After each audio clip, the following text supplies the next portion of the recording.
कैसे कर पाते हैं इतनी कम उम्र और इतना बड़ा जिम्मेदार? ये कहने के लिए तो हो जाए गर्व के साथ कि हाँ, एक तीर्थ ऐसा भी है जहाँ दरबार निःशुल्क, जहाँ अर्जी निःशुल्क, जहाँ रुकना भी निःशुल्क और जहाँ पर दिन में 12 बजे से 2 बजे तक, रात्रि 8 बजे से 10 बजे तक भंडारा भी निःशुल्क। और है ऐसा तीर्थ सनातनियों में कि जहाँ पर आने वाली संपूर्ण चढ़ोतरी मठ मंदिर के नाम नहीं की जाती, अब तो गरीब बेटियों के विवाह में लगाई जाती।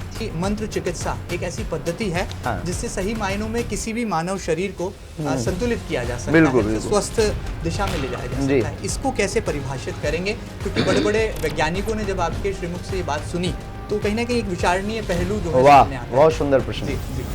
पद्धतियां आदिकाल से आपके पास जो आपका जो प्रश्न है ये बहुत सुंदर प्रश्न है, नवीन प्रश्न है हमारे लिए। जीवन काल में कर्म आप बहुत कर रहे हैं पर फल नहीं मिल रहा, इसके लिए आवश्यकता है मंत्र चिकित्सा की।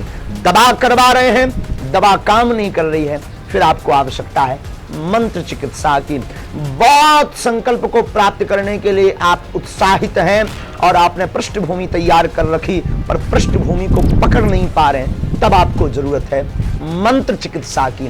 डॉक्टरों ने, वैज्ञानिकों ने, लोगों ने कह दिया, अब हमारे हाथ से बाहर बात है। वहां कोई अगर काम आता है उसका नाम मंत्र चिकित्सा, उसका नाम चमत्कार, उसका नाम कृपा, उसी का नाम सिद्धि, उसी का नाम वाक्य सिद्धि, उसी का नाम है साधना, उसी का नाम है तपस्या। कब आखिर पंडित धीरेन्द्र कृष्ण शास्त्री जी विवाह के सूत्र में बंधेंगे? हमने सुना कि कभी आप किसी कथावाचक के साथ विवाह की बात चलती है, कभी किसी के साथ, तो क्या इन बातों में सच्चाई है और क्या इस गृहस्थ जीवन की तरफ कभी कदम बढ़ाते नजर आएंगे बागेश्वर धाम सरकार?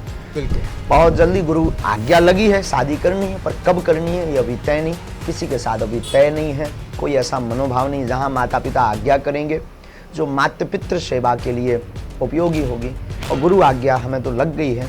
आगे अभी तो राष्ट्र सेवा करने दीजिए, अकेले बहुत अच्छा आनंद आ रहा है, अभी इतनी जल्दबाजी नहीं है, बुढ़ापा आया नहीं है, अभी कुछ दिन जीवन चलेगा।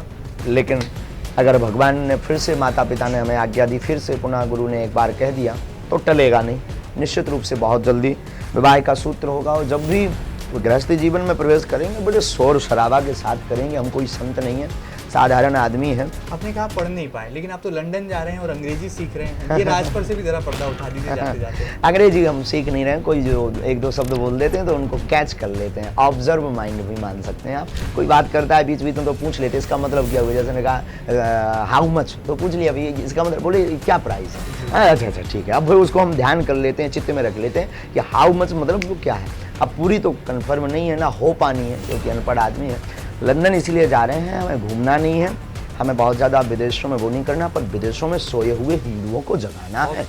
युवा संत हैं और मुझे ऐसा जो है ईश्वर ने अवसर दिया है कि मैं आपसे साक्षात्कार कर सकूं, सवाल कर सकूं। युवा शब्द को अगर हम पलट दें तो वायु हो जाता है। अभी भी देखिए वायु कितनी धीमी बह रही है कि हमें बड़ी शीतलता, कोमलता प्रदान कर रही है, लेकिन जब ये वायु तेज गति पकड़ लेती है, रफ्तार में बहती है, तो क्रांति, आंधी, तूफान ला देती है। तो ये देश के युवाओं को क्या कहेंगे? कोई मार्गदर्शन देंगे, दिग्दर्शन देंगे, बताएंगे एक दिव्य रास्ता, ताकि वो अध्यात्म से जुड़े रहें और इस हिप हॉप वाली जो जनरेशन है उसको सही मायनों में रिलीजियस डायरेक्शन में ले जा सकें?